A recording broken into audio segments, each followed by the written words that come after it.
Hello, everybody, and welcome back to the Off-Farm Income Podcast. Thank you very much for joining us here on our YouTube channel for episode number 754. Really appreciate you being here. Well, today I want to talk a little bit about a couple news items that are out there. So it's our Tuesday episode. It kind of gives me free reign to talk about whatever it is I want to talk about. And there were two things that, well, there's a news story that's out there, but this has actually caught my eye before I saw the news story, and that is what Chipotle, the fast food restaurant, is doing currently.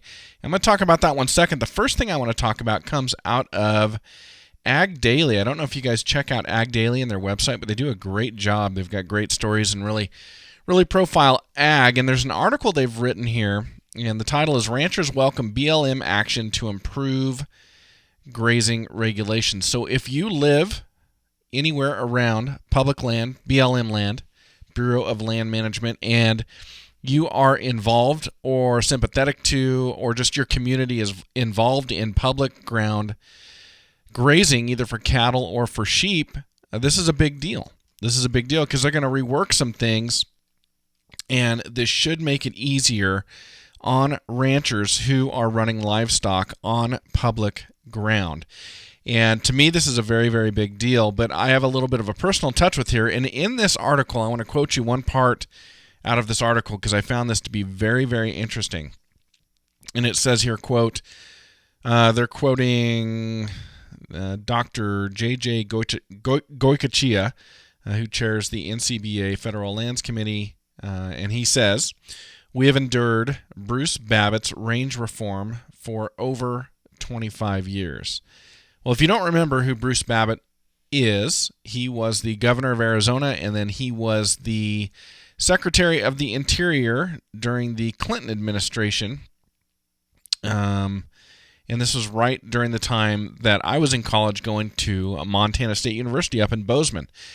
And during that time, the Secretary of Interior, Bruce Babbitt, decided to look into range reform for people who were grazing on public grounds. There was a lot going on back then when it came to grazing on public ground. There were some like local uprisings back then. There was something called I think it was the Shovel Brigade or something down here in northern Nevada, so not too far from where I live now. And it was an issue about roads and shutting off roads and access and things like that, which roads that are still shut off today, and a group of residents got together with shovels and reopened them, and it was kind of a standoff there. I was young and in college when this was going on, so my knowledge of the specifics of what was happening are limited, but I do remember the turmoil that was going on back then when Bruce Babbitt was going around and saying that they were going to reform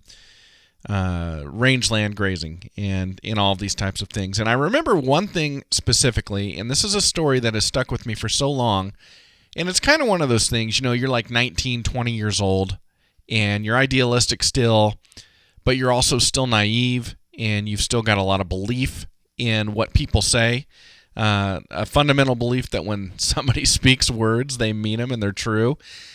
And I mean, I knew people lied at that point in time, but I thought that was reserved for, say, criminals or somebody like that. And we won't go down that road of what the definition of a criminal is. But I do remember that during this time, Bruce Babbitt, with a cohort of people, went out to, I think they went to, I'm probably wrong about this, I want to say they went to every land-grant university in the West where there's public ground or public land grazing, and they did like a town hall meeting or a summit or whatever they called it back then. And anyway, Montana State University was on that list, and I probably, I was young. I was 19 or 20 or whatever that was. I probably was encouraged for extra credit by a professor when I was getting my ag degree up there in Bozeman to go to this thing, but I went. One way or the other, I went, and I was in that room, and it was at the Student Union at Montana State University, and they had these conference rooms where they could open them up and make them bigger. And so actually, they'd opened up a few conference rooms, and my memory of this was it was a large room, and it was packed. There was a lot of people in there. Now, it's interesting to go to one of these meetings because no control at all by the Secretary of the Interior or Montana State University or, whoever puts this on. This was out of their control, but all these different groups with these very specific interests, and they wanted to voice them. And so there was some of that going on during this meeting, I remember, where these special interest groups with this one little topic they wanted to be heard about, they came to this meeting, and then they would raise their hand, or they'd get the mic, or they'd interrupt the meeting, and they'd start talking about this topic that was totally just outside of the scope of what we were there for. But here's what I remember specifically about this meeting. I remember back then they were talking about raising grazing fees per AUM, or per animal unit month, which is a cow-calf pair, and I'm trying to remember how many sheep that is. I can't remember how many sheep that is. It might be four ewes. I can't remember. Anyway, I won't even try and speculate on that, but it was a cow-calf pair, and then the equivalent amount of sheep, which was an animal unit month. And the way that the grazing leases worked were ranchers paid a certain amount per animal unit month that they were going to put out on that allotment. And, it didn't sound like a lot. My memory says it was 11 cents or 18 cents per AUM. Now, don't get mad at me if I'm wrong about that, but I believe that's what it was. Maybe I could be way off. This is 25 odd years ago. But here's what I remember. They were talking about raising these grazing fees, and there was some underhanded stuff going on the other side of the fence, the anti-grazing area, which I'll talk about here in a second. But they were talking about raising these grazing fees, and it was a raucous meeting. I mean, people were loud. There was a lot of booing. There was a lot of moaning and groaning, a lot of shouting back to the stage, a lot of contentiousness, and a lot of disagreement with what was being said by the Department of the Interior, the head of the Department of the Interior, at this particular meeting that was held in Bozeman at Montana State University. There was a ton of disagreement about that. And the thing that stood out to me about this was it wasn't a month later, probably a month later, maybe a couple months later, going back 25 years, even further, actually. You get skewed on your memory. But I do remember specifically Bruce Babbitt going on the news and talking about this tour they had done around the West at all the land-grant universities, talking about what he was going to do with his range reform. And I remember him saying that there was really no disagreement, that everybody agreed with what they were saying they were going to do in principle, and it seemed to be unanimous, that there was just unanimous support for the range reform they were proposing. And I'm sitting there as a 20-year-old idealist going, and naive person, by the way, going, well, wait a second. I may not know a whole lot about this issue quite yet. I'm still in school, but I know the difference between agreement and disagreement. And I was in that room, and I saw disagreement. There was no question. I mean, it was overt. It was loud, to the point where I was a little bit uncomfortable, just because this was the first time I'd ever gone to anything like this, going, whoa, wait a minute. These people are upset. These people are angry. And I'm talking about ranchers who were running cattle and sheep on public ground, on BLM ground. It was unbelievably interesting to be there and to see that, and then to see that false statement come out later on the news, because if you weren't in that room, then it's somebody else's word against the Secretary of the Interior's.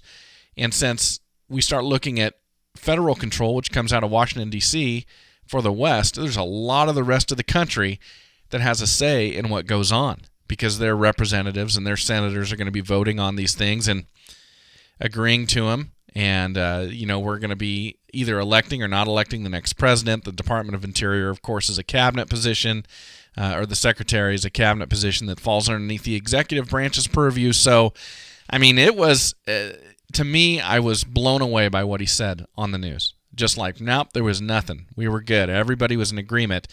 And I didn't go to the meetings at the other land-grant universities, but now I'm a bit older and I've lived a little bit.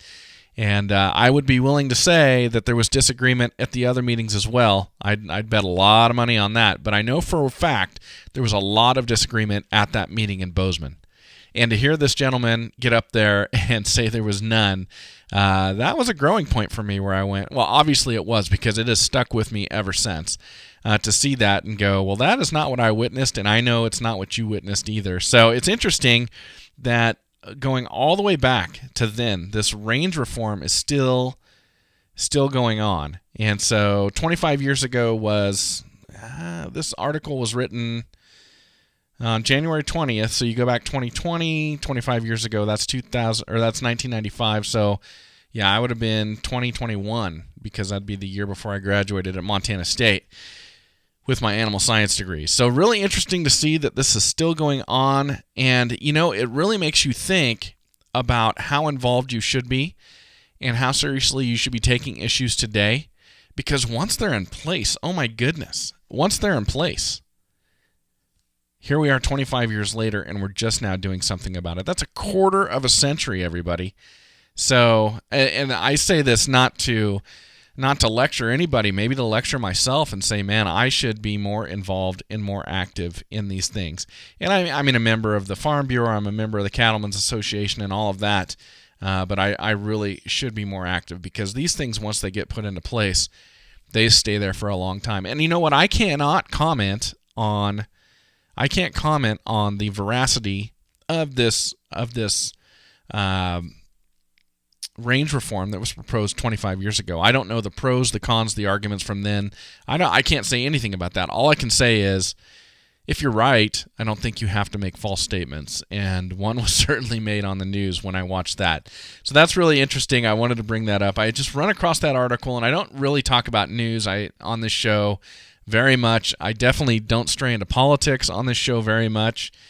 And it's interesting. We're still doing the same thing, or we're just getting ready to reform it 25 years later. But this was during the Clinton administration, which is obviously the Democratic side of the aisle. Then we went into the Bush administration for 8 years, then the Obama administration. Now we're back on the Republican side. It's flip-flopped twice with the Trump administration. And so, there's been ample opportunities for both the Republicans or the Democrats to change this. It's not a political statement at all, but it is a statement that definitely what I saw did not match up with what that person said on the news. So I found that interesting.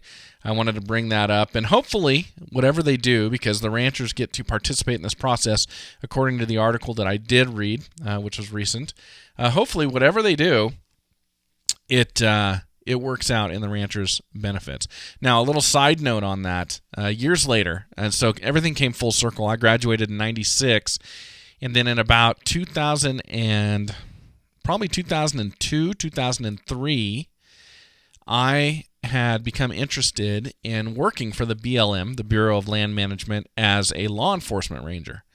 I was looking to maybe combine what I was doing in law enforcement more with agriculture, and that was a job that appealed to me.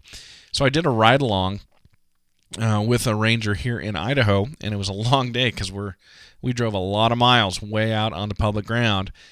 And while we were out there, we came across an individual. I'm not going to use any names, but we came across an individual who worked for another wealthy individual who was anti-grazing, a person who had been trying to outbid outbid ranchers who ran livestock on public ground by paying a lot more for an AUM than ranchers could afford to pay. Because obviously ranchers have to make a profit on what they're paying per AUM, which can be difficult.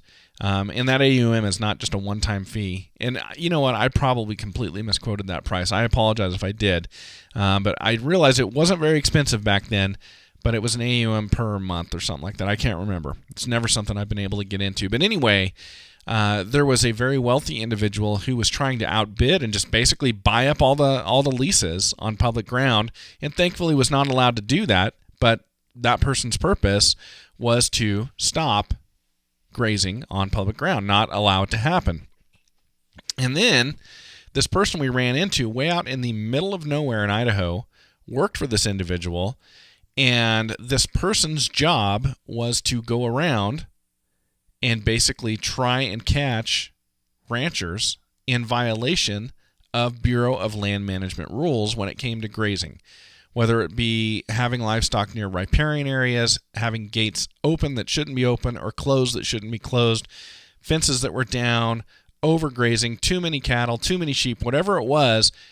This person was basically a patrol officer for this individual out there on the public ground, and then this individual would always flag down the law enforcement ranger who was in the area and report any violations that they had observed, that they believed that ranchers were in violation of the rules they were supposed to follow while they were grazing on public ground. And it was really interesting because it was, man, we were hot and heavy into environmental talk politically back then. And I saw an article written in a local newspaper here in Boise maybe a month after I had this encounter while I was doing this ride-along. And it talked about this individual who was just so devoted to the environment and to public ground that I'm trying not to use even a gender, that this individual would drive around in their beat-up old Subaru car. Basically, the wheels are just ready to fall off, just scraping by, can barely make a living, but is just so devoted to their cause that they're out there driving around and they're making sure that ranchers are doing the right thing, because of course ranchers are out there trying to do the wrong thing. I don't know, but just this article here in the city just heralding this person as like this folk hero who is protecting us all from these horrible ranchers. And I remember reading that, and at the time I was a police officer here in the city of Boise, and this individual lived in the city of Boise, and I actually, irony of all ironies, ended up responding to a call for service at this individual's residence.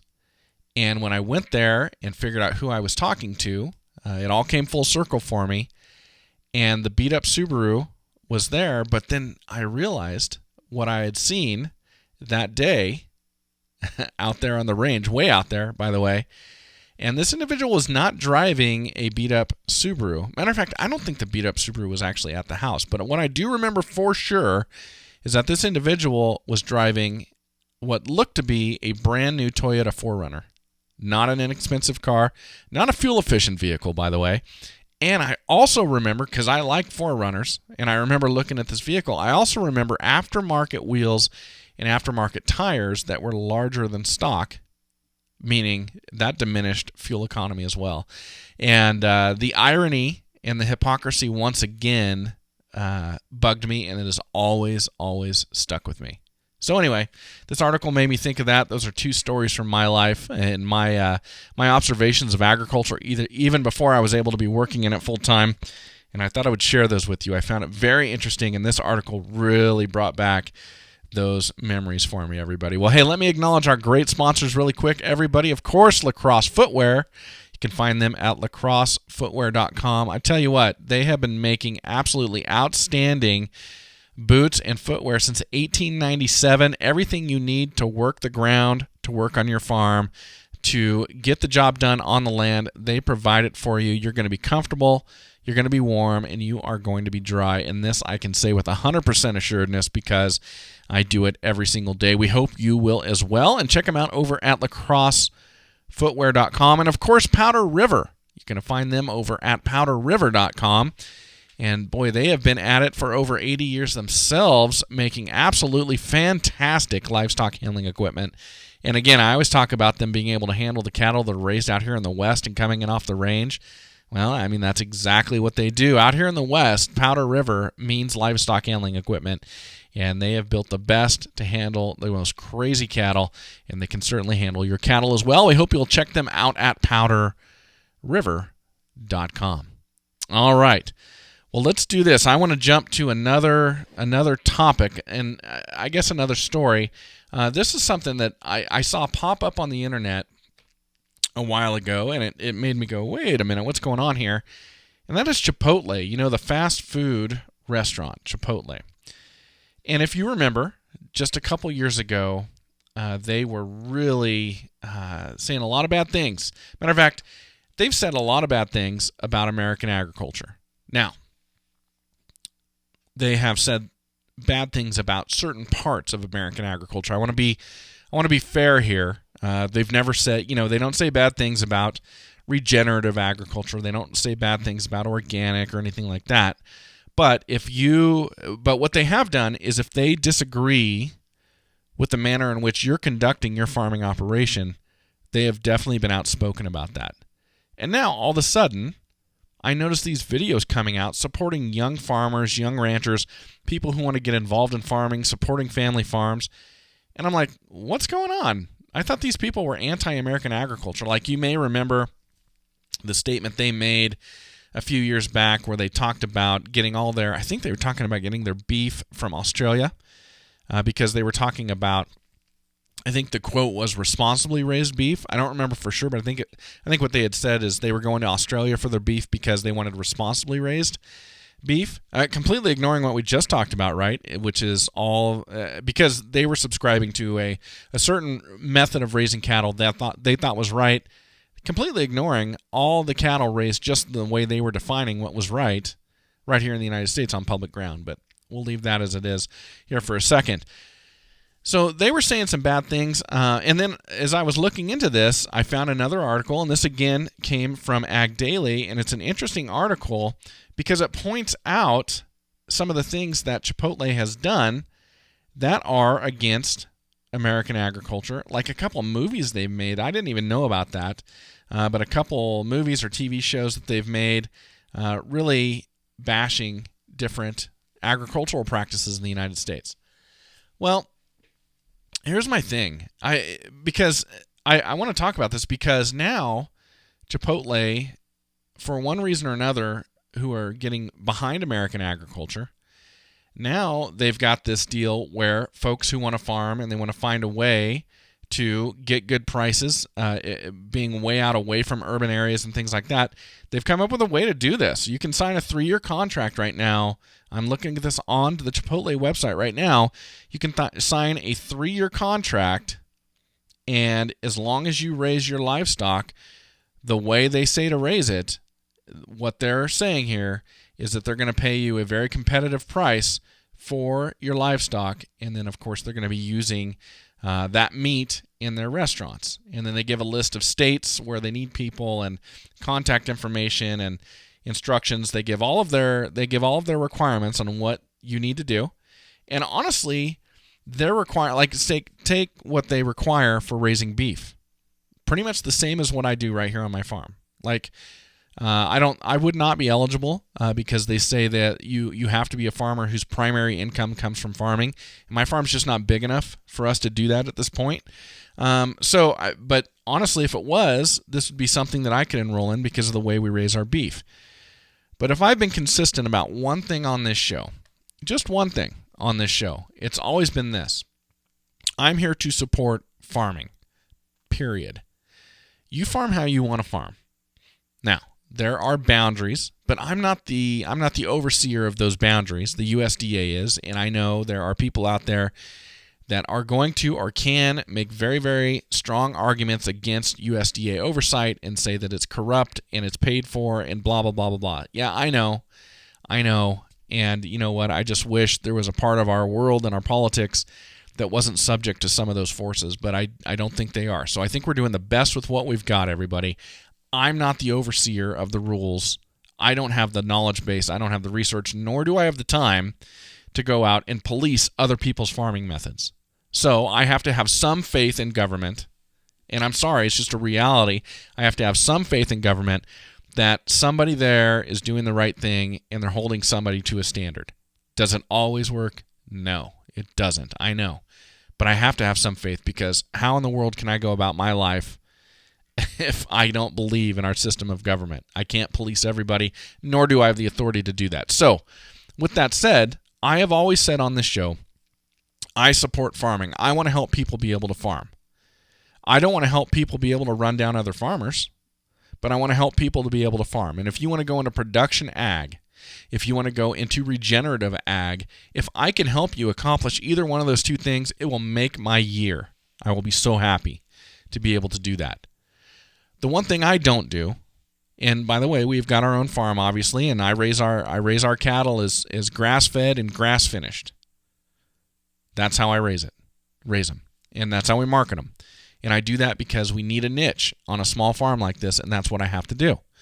I've said many, many times, if I could be a commodity-based cow-calf rancher out there in the aforementioned public ground of Idaho or Montana or Nevada, I would do it in a heartbeat. But I'm not there, and I'm not willing to bite off that big debt apple to be able to do that. So I'm not there. I don't have the ability to handle the stress of that a lot of our great farmers and ranchers do. So I don't have that. So I've got to work within the confines of my reality. So I farm in this one way. If I wanted to market my products, to market my cattle, could I run down farming methods or the quality of the product that other farmers are making? Absolutely 100% I could do that. I could totally do that. I refuse to do that. And I encourage everybody, when you're marketing whatever it is you're producing, man, go to town talking about how great it is. And tell everybody why you think it's so great and why you're so pumped up about it. But let's stop short at running other people down for their methods of farming. And that's what worries me about this. And so, I'm looking at what Chipotle's got on their website, and as you read it at face value, I go, wow, it sounds like a great opportunity for somebody. To be honest, and of course it's going to. They're not going to put something out here that does not sound like a great opportunity for somebody. But I have a couple thoughts as I read through this. One is I'm suspicious. How can you have had this campaign, which I think was a marketing campaign, how can you have had this marketing campaign that came across so negative towards ag to the point where you were saying you're going to Australia to source your beef, and just a couple years later now be pro-farming? And I think a lot of people are asking that question. And I was asking that question myself. And really, it wasn't until I went through the website that it kind of dawned on me. I'm not sure that's what's going on here, everybody. I'm not even sure this is a marketing campaign, by the way. I think people think that for some reason Chipotle has switched gears and now they're pro-farmer, and that's a marketing campaign, and they're hoping people will go, wait a second, remember a couple years ago? I don't think this is a marketing campaign. As I read through this, and as you look down, they're somehow affiliated with a farm. Let me see if I can find the name of it here. And I'm sure this is all kind of intertwined together. I don't know enough about it, but it's called Niman Ranch, Niman Ranch, which started in California, is grown. And to me, as I read through the website, it looks like it's now a consortium of sourcing livestock and possibly fruits and vegetables too, I'm not sure, that are grown or raised in the standards that Chipotle wants, so they can serve that in their restaurant. And you know what? I support Chipotle's right to do that 100%. Nobody should force them to serve any type of vegetable, fruit, or meat or dairy in their restaurants that they don't want to serve, unless they were doing something that was unhealthy. But I don't think they are. I think that they have very high standards. They obviously do. You can read through their standards for meat production here on their website. So they've got really high standards, and I support their ability to do that. As long as they don't go below the baseline that's legal, they can put all those stringent standards on themselves they want, and then they can market using those standards, saying, hey, look what we do. Look what we do. Look what you get at our restaurant. I totally get that. But they've been quiet. It seems like they've been quiet now for a couple years about some of the anti-ag stuff. But as I go through their website and I get down to, there was a page I was on where they're now selling packaged meat under this Niman, at least it's advertised here on the website. They're selling packaged meat under this label of the Niman Ranch, which is fine. I support that too. But I don't think that they've switched their tune. I don't think they've all of a sudden become pro-agriculture. What I think they're doing is, they are building, I think they've decided that sourcing food from American farmers that meets their standards is a better business model for them than, say, getting meat from Australia. It probably is. These people are obviously brilliant. They've built just a very, very popular restaurant chain. So my guess is they figured something out that is way above my pay grade, and it's probably a really good marketing idea for them. Here's what I'm worried about as I read through this. What I'm worried about is when they get to the point where they've recruited enough farmers to come in and be one of the people on these 3-year contracts, and they're producing enough of what they need to the standards that they need to supply all of their restaurant customers. What I worry then is the negative marketing will come back. The running down of other sectors of agriculture will come back, because they'll be able to say, not only is what this sector of agriculture doing, but look what we're doing over here. It can be done. We're supplying all of our restaurants with meat that lives up to these particular standards. And that's the part that bugs me. It's not that they're going to these standards. Again, I fully support their right to do that. And I think it's great. And if people want that and they're producing the product that people want, more power to them. And if they want to herald their process, if they want to herald the fact that they've got American farmers growing food specifically for them, and they're all in this cooperative agreement, and it's working out great for everybody, that's awesome. They should do that. They should do that. But I got to tell you, as I read through this website, the one thing that just kind of is in the back of my mind, it's just like this dim light at the end of the tunnel, and it's going to get bigger and bigger and bigger as that train gets closer.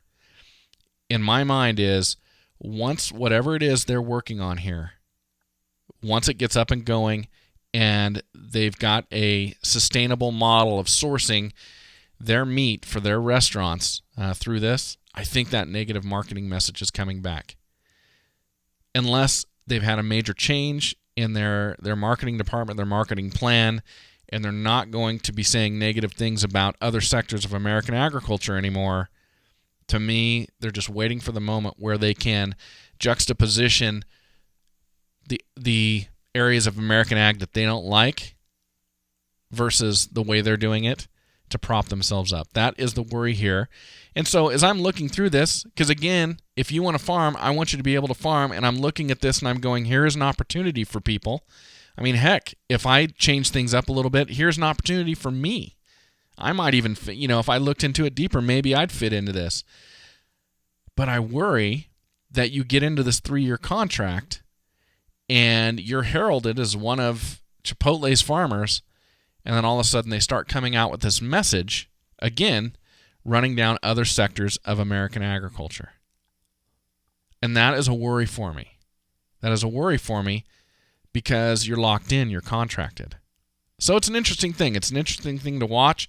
I would encourage any of you who are looking for a competitive advantage, a way to make it, to check this out and to do further research than I've done. But that is the one thing that concerns me, is I would like to see a world, again, I guess I'm still an idealist, I would like to see a world where we do not run down other sectors of agriculture to prop our sector up, our method of doing it. We all want to farm, we all like the lifestyle, and I mean, we're all looking for a way to make it work. And I mean, people could run me down and say, hey, you spend way too much time podcasting, you should be spending more time out on your farm, and you should be growing it, and you should be borrowing money and taking this and taking that. I get that. That's a different model. It's not the one I've chosen to do. And people could bash me for the way I'm trying to go about it and the way I'm trying to fund the growth of my farming enterprise. Anyone could do that. We shouldn't do that. We shouldn't. And I really am waiting for the other shoe to drop on this deal. So anyway, check it out. They've got some great videos. They've done some nice things. They say some nice things about farming. But then there's the fine print behind all of this, which is their standards. And one of these days, I am worried that they are going to have a strong, strong marketing campaign saying, we've proven it. This is the way we farm. Everybody can farm this way. And why don't these other people do it this way? So we will see what happens with that, everybody. But check it out for yourself. See what you think. And if it's a good opportunity for you and you're comfortable that that's not going to happen, then absolutely, I hope it helps you. All right, everybody. Well, thank you for being here. Thank you for tolerating my views on these two stories. They were just two things that jumped out to me that made me want to share them with you. And hope you have a great week, everybody. As always, enjoy your journey to the ultimate lifestyle business. agriculture.